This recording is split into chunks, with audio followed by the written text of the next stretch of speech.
ಇಂದೇ ಡೌನ್ಲೋಡ್ ಮಾಡಿ ಮತ್ತು ನಿಮ್ಮ ನೆಚ್ಚಿನ ಶೋಗಳನ್ನ ಆನಂದಿಸಿ. ಏನಡ ಲವ ಲವ್ ಅವಳ ಮೇಲೆ ಮಾಡಕ್ ಬರೋ ಕೆಲಸ ಇಲ್ಲ. ನಡೀರಿ. ದೀಪ, ಏನ್ ಹೇಳ್ತಿದ್ಯಾ ನೀನು? ನಿನ್ಗೇನಾದ್ರೂ ತಲೆ ಕೆಟ್ಟಿದ್ಯಾ? ಅಲ್ಲ, ಚಿರು ಅವ್ರ ಅದಕ್ಕೆ ಬಗ್ಗೆ ಸಣ್ಣದಾಗಿ ನೆಗೆಟಿವ್ ಆಗಿ ಯಾರಾದ್ರೂ ಏನಾದ್ರೂ ಹೇಳಿದ್ರೆ ಸಾಕು, ಅವ್ನು ಸುಮ್ನಿರಲ್ಲ. ಅಂತದ್ರಲ್ಲಿ ನೀನ್ ಇಷ್ಟೆಲ್ಲ ಹೇಳ್ತೀನಿ ಅಂತಿದ್ಯಲ್ಲ. ಅವ್ನು ಇದನ್ನೆಲ್ಲ ಹೇಗ್ ನಂಬ್ತಾನೆ ಅಂತ ಅನ್ಕೊಂಡಿದ್ಯಾ ನೀನು? ನೋಡು ದೀಪ, ಈಗ ತಾನೇ ನಿಮ್ಮಿಬ್ರಿಗೂ ಪ್ರೀತಿ ಶುರು ಆಗಿದೆ. ನನ್ ಪ್ರಕಾರ ನೀನು ಹೇಳ್ದೆ ಇರೋದೇ ಒಳ್ಳೇದು. ಬೇಕಿದ್ರೆ ಅಪ್ಪನ್ನು ಕೇಳು.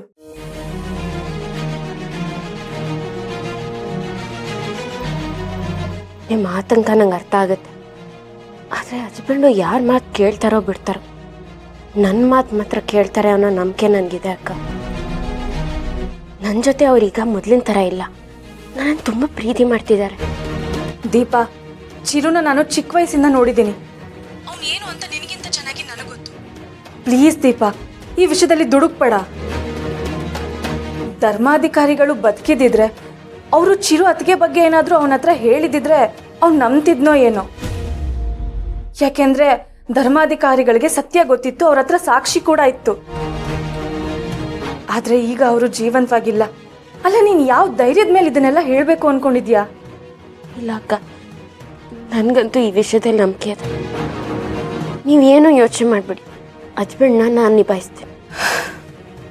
ಸರಿ ದೀಪ, ಏನೋ ಬಂಡ ಧೈರ್ಯ ಮಾಡಿ ಮುನ್ನುಗ್ತಿದ್ಯಾ. ನಿನಗೆ ಒಳ್ಳೇದಾಗ್ಲಿ ಅಂತ ಹೇಳ್ತೀನಿ ಅಷ್ಟೇ. ಸರಿ ಅಕ್ಕ, ಆಮೇಲೆ ಫೋನ್ ಮಾಡ್ತೀನಿ. ಅಪ್ಪ ಹುಷಾರಾಗಿದ್ದಾರೆ ತಾನೆ? ಇಲ್ಲೇ ಇದ್ದಾರೆ. ಮಾವ, ಅಪ್ಪ ಹೀಗಾಯ್ತು ಅಂತ ಕೊರಗಬೇಡಿ. ಆದಷ್ಟು ಬೇಗ ಹುಷಾರಾಗ್ತೀರಾ. ನನ್ಗ ನಂಬಿಕೆ ಇದೆ. ನೀವೆಲ್ಲ ಇಲ್ಲಿಗೆ ಬರೋದನ್ನೇ ಕಾಯ್ತಿದ್ದೀನಿ. ಆದಷ್ಟು ಬೇಗ ಬರ್ತೀವಕ್ಕ, ಯೋಚನೆ ಮಾಡಬೇಡಿ.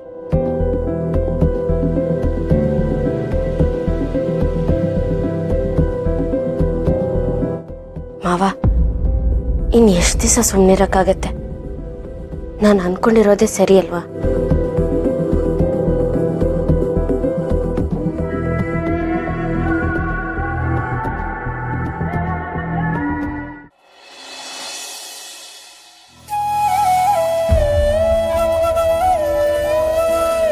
ಇವತ್ತು ಹೋಳಿ ಹಬ್ಬ.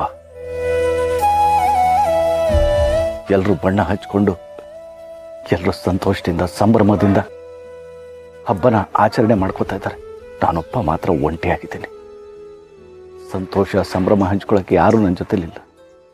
ಇದು ಒಬ್ಬ ಮಗಳನ್ನ ಕಳ್ಕೊಂಡು ಒಂಟಿಯಾಗ್ಬಿಟ್ಟೆ. ಹಾಗೆ ನೋಡಿದ್ರೆ ನಾನು ಬದುಕಿರೋದೇ ಹೆಚ್ಚು. ನನ್ನ ಮಗಳ ಸಾವಿಗೆ ಪ್ರತೀಕಾರ ತೀರಿಸ್ಕೋಬೇಕು ಅಂತ ಬದುಕಿದ್ದೀನಿ.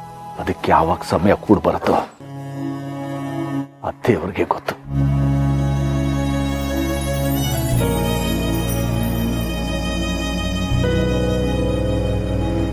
ಸರ್, ದೀಪ, ನೀನ್ ಯಾವಾಗ ಬಂದೆ? ಈಗ ಸ್ವಲ್ಪ ಹೊತ್ತಾಯ್ತು. ನೀವು ಯಾಕೆ ಇಲ್ಲಿ ಒಬ್ಬರೇ ಕೂತಿದ್ದೀರಾ? ಏನೂ ಇಲ್ಲ, ಮಾಡಕ್ಕೇನು ಕೆಲಸ ಇರಲಿಲ್ವಲ್ಲ, ಅದಕ್ಕೆ ಸುಮ್ಮನೆ ಒಬ್ಬನೇ ಕೂತಿದ್ದೆ. ಅದು ಅಲ್ಲದೆ ಇವತ್ತು ಹಬ್ಬ ಬೇರೆ ಅಲ್ವಾ, ನನ್ನ ಜೊತೆ ಯಾರು ಹೋಳಿ ಆಡ್ತಾರೆ, ಅದಕ್ಕೆ ಸುಮ್ಮನೆ ಕೂತಿದ್ದೀನಿ. ಹಾಗೆ ಯಾಕೆ ಅನ್ಕೋತೀರಾ? ನಾನು ನಿಮಗೆ ಬಣ್ಣ ಹಚ್ತೀನಿ. ನೀನಾ? ಏಕೆ? ನಾನು ನಿಮ್ಮ ಮಗಳ ಸಮಾನ. ಹೌದಮ್ಮ, ನೀನು ಹೇಳೋದು ಕರೆಕ್ಟ್. ಸಣ್ಣದಾಗಿ ನಿನ್ನ ಕೈಯಾರು ಒಂದು ಬೊಟ್ಟಿಡು ಸಾಕು. ಹೋಳಿ ಹಬ್ಬ ನೆನೆಸ್ಕೊಂಡ್ರೆ ಹಳದೆಲ್ಲ ನೆನಪಿಗೆ ಬರುತ್ತೆ. ನಿಮ್ಮ ಜೀವನದಲ್ಲಿ ಏನೋ ಒಂದು ಘಟನೆ ಆಗಿದೆ ಅಂತ ಆಯ್ತು.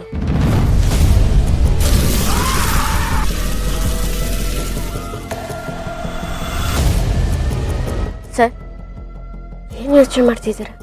ಏನಿಲ್ಲಮ್ಮ, ಹಚ್ಚು.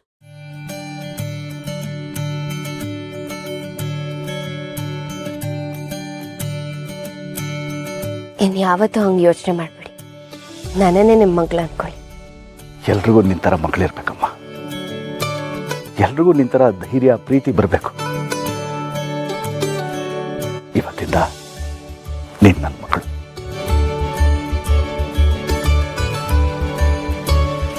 ನಾನು ಬರ್ತೀನಿ.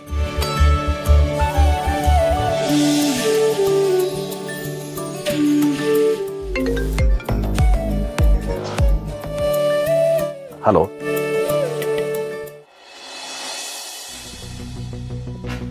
ಅದಕ್ಕೆ ಏನು ಚಿರು?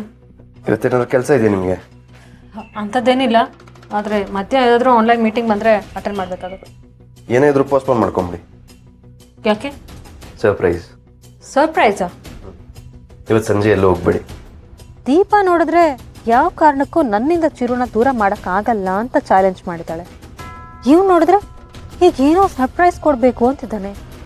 ಇಬ್ಬರ ಮಧ್ಯೆ ಏನು ನಡೀತಿದ್ದಾನೆ ಅಂತ ಗೊತ್ತಾಗ್ತಿಲ್ವಲ್ಲ. ಅದಕ್ಕೆ ಏನು ಯೋಚನೆ ಮಾಡ್ತಿದ್ದೀರಾ? ಅಲ್ಲ ಚಿರು, ಈ ಸರ್ಪ್ರೈಸ್ ಅಂತೆಲ್ಲ ತಲೆ ಕೆಡಿಸ್ಕೊಳ್ಳೋದ್ರ ಬದಲು ದಿಶಾ ಎಲ್ಲಿದಳೋ ಹುಡುಕ್ಬೋದಲ್ವಾ? ಯಾಕದಕ್ಕೆ ಅವ್ರು ಎಲ್ಲಿದ್ರೆ ನನಗೇನು? ಹಾಗಲ್ಲ ಚಿರು, ತುಂಬಾ ದಿವಸಗಳಿಂದ ಆ ದಿಶಾ ಫೋನ್ಗೂ ಸಿಗ್ತಿಲ್ಲ.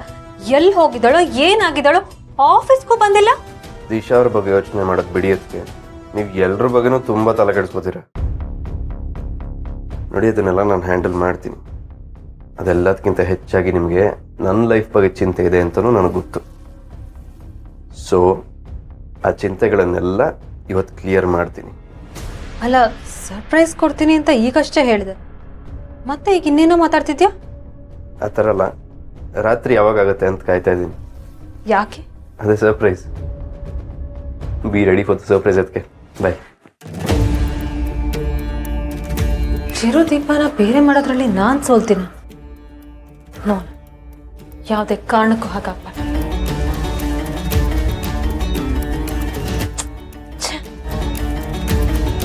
ಏನಿದು ಹಾಳದ ಕಲೆ ಹೋಗ್ತಾನೆ ಇಲ್ವಲ್ಲ?